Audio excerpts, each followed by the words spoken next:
Yang pertama teman-teman sekalian, perbanyak doa. Perbanyak doa. Karena berdoa ini jauh lebih afdal di saat kita sedang ada nikmat dan kita minta nikmat itu bertahan, itu lebih afdal di sisi Allah dibandingkan musibah sedang datang lalu kita minta jalan keluarnya. Misal contoh kita lagi sehat, lalu kita mengatakan ya Allah pertahankan kesehatanku ini, berkahi misalnya. Itu jauh lebih baik dan lebih afdal, pahalanya lebih besar dibandingkan sudah sakit minta sembuh. Berarti tidak ada alasan untuk tidak berdoa. Karena doa dalam kondisi lapang itu lebih dicintai oleh Allah Subhanahu wa taala. Kalau saya tanya teman-teman, mau nggak di saat kita lagi genting, lagi ada masalah, kita berdoa langsung Allah kabulkan? Mau nggak kira-kira? Coba lihat bagaimana hadis Nabi SAW. Kata Nabi SAW, kenali ya Tuhanmu di saat kau sedang lapang, lagi sehat, lagi kuat, berdoa di saat itu. Maka dia akan kenali kamu di saat kamu sedang sulit. Jadi memang itu kuncinya. Maka tidak ada alasan untuk tidak berdoa. Nabi Ibrahim dan Nabi Ismail alaihimussalam, waktu Allah perintahkan membangun Ka'bah, mereka nabi dua-duanya. Mereka sangat ikhlas. Mereka tulus, tidak pernah berharap kecuali pahala dari Allah SWT. Tapi setelah membangun Ka'bah, menjalankan perintah Allah, mereka masih membaca begini. Rabbana taqabbal minna innaka antas samiul alim. Wahai Tuhan kami, terima nih dari kami.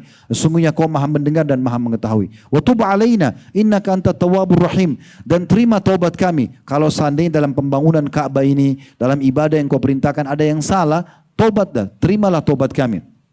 Sesungguhnya kau maha menerima taubat hamba-hambamu, ya, dan maha pengasih tentunya. Jadi Nabi Ibrahim SAW saja berdoa. Begitu juga dengan kita teman-teman. Di antara doa mulia dalam hadis Bukhari Muslim, selalu ucapkan doa ini. Nabi SAW pernah membonceng Mu'adz bin Jabal radhiyallahu anhu.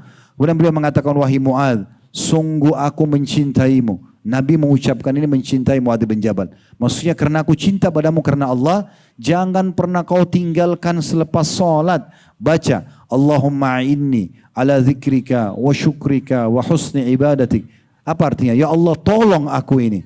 Allahumma inni, tolonglah aku ini. Ala zikrika, selalu berzikir kepadamu. Wa syukrika, bersyukur kepadamu. Wa husni ibadatik, dan memperindah ibadah untukmu. Ini kita baca. Dan ulama mengatakan boleh dibaca di luar solat. Kita selalu mohon agar Allah SWT tolong kita. Sudah tahu belum teman-teman sekalian? Nabi SAW sering kali, hampir setiap hari mengucapkan doa, Ya muqallibal qulub, thabbit qalbi ala dinik. Dalam riwayat lain, Ya musarrifal qulub, sarrif qalbi ala dinik. Wahai yang membolak-balikkan hati, kokohkan hatiku di atas agamamu. Wahai yang mengalihkan hati itu, bisa mengubahnya dari baik menjadi jahat. Allah SWT, maka alihkan hatiku kepada ketaatan kepadamu. Kata Aisyah radhiyallahu anha, ya Rasulullah, sering kali saya dengar doa ini Anda ucapkan. Apa yang Anda khawatirkan? Siapa Anda ini? Anda adalah Rasulullah. Maksudnya apalagi diragukan? Kenapa harus berdoa seperti ini? Apa jawab Nabi SAW? Wahai Aisyah, sesungguhnya hati seorang hamba berada di jari jemari sang pencipta Allah. Dia membolak-balikkan sesuai yang dia inginkan. Artinya, walaupun aku seorang nabi, bukan mustahil satu waktu kalau aku jauh dari Allah, Allah bisa mengeluarkan aku dari jalur keimanan kepadanya. Maka nabi pun berdoa kepada Allah SWT, mohon agar diistiqomahkan, agar bisa selalu terisi hal-hal yang bermanfaat dalam hidup kita, supaya tidak ada penyesalan nanti pada hari kiamat. Ini doa. Doa yang lain, dalam surah Al-Furqan Allah sebutkan, surah nomor 25 ayat 74. Ini orang yang sudah menikah atau belum menikah sama dianjurkan baca doa ini. Walaupun di sini sebenarnya secara letterlet kita seakan-akan berdoa khusus bagi orang yang sudah berumah tangga. Karena menyebutkan tentang pasangan. Tetapi ulama mengatakan yang belum menikah pun, kalau dia sering baca ini bukan mustahil pada saat menikah nanti Allah kasih pasangan yang baik. Surah Al-Furqan ayat 74. Perhatikan, Rabbana hablana min azwajina wa dhurriyyatina qurrata a'yun waj'alna lil muttaqina imama. Wahai pencipta kami, Rabbana, wahai Tuhan kami, karuniakanlah buat kami pasangan-pasangan kami, keturunan-keturunan kami yang selalu menyejukkan mata kami.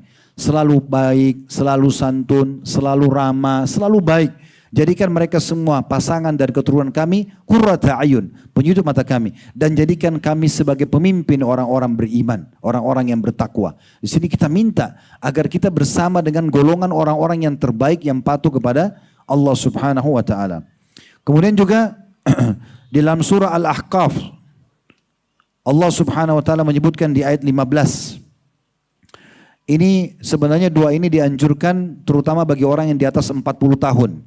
Tetapi kalau orang di bawah 40 tahun juga mau baca, boleh saja kata ulama. Karena nanti ini seakan-akan dia sudah menyicil apa yang dia harapkan kalau Allah kasih di atas 40 tahun, Allah berikan kepada dia. Dalam surah Al-Ahqaf ayat 15 berbunyi, Rabbi auzi'ni an ashkura ni'mataka allati an'amta alayya wa ala walidayya wa na'mala salihan tardah wa aslih li fi dhurriyyati inni tubtu ilaika wa inni minal muslimin. Yang artinya, ya Allah, mudahkanlah aku agar aku selalu bersyukur kepadamu atau bersyukur atas nikmat yang kau limpahkan kepadaku dan juga yang kau limpahkan kepada kedua orang tuaku, dan mudahkanlah aku selalu sibuk dengan amal saleh. Maknanya dari detik ke detik selalu kebaikan-kebaikan yang engkau ridhoi, dan perbaikilah keturunan-keturunanku supaya menjadi orang-orang yang baik. Sesungguhnya aku bertobat kepadamu dan aku termasuk orang-orang yang menyerahkan diri. Juga dalam hadis Nabi SAW sering kali membaca doa, Allahumma habbib ilainal iman. Ya Allah, cintakanlah iman dalam hati kami. Wa zayyinhu fi qulubina. Hiaskan itu atau hiasi dalam hati kami. Wa karrih, dan buatlah kami benci ilaina terhadap kami. Al-kufra, kekufuran, wal fusuqa, pelanggaran-pelanggaran, wal isyan, pembangkangan-pembangkangan, wa ja'alna minar rasyidin. Jadikan kita atau kami termasuk orang yang mendapatkan petunjuk. Jadi ini yang pertama teman-teman, kiatnya bagaimana agar amal perbuatan nanti yang kita lihat di hari kiamat semuanya baik.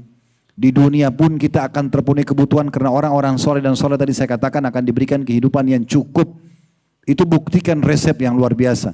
Kalau ada yang mengatakan, Ustaz, saya sudah coba bertakwa, saya sudah coba dekat sama Allah tapi rezeki saya belum diberikan, itu tidak mungkin.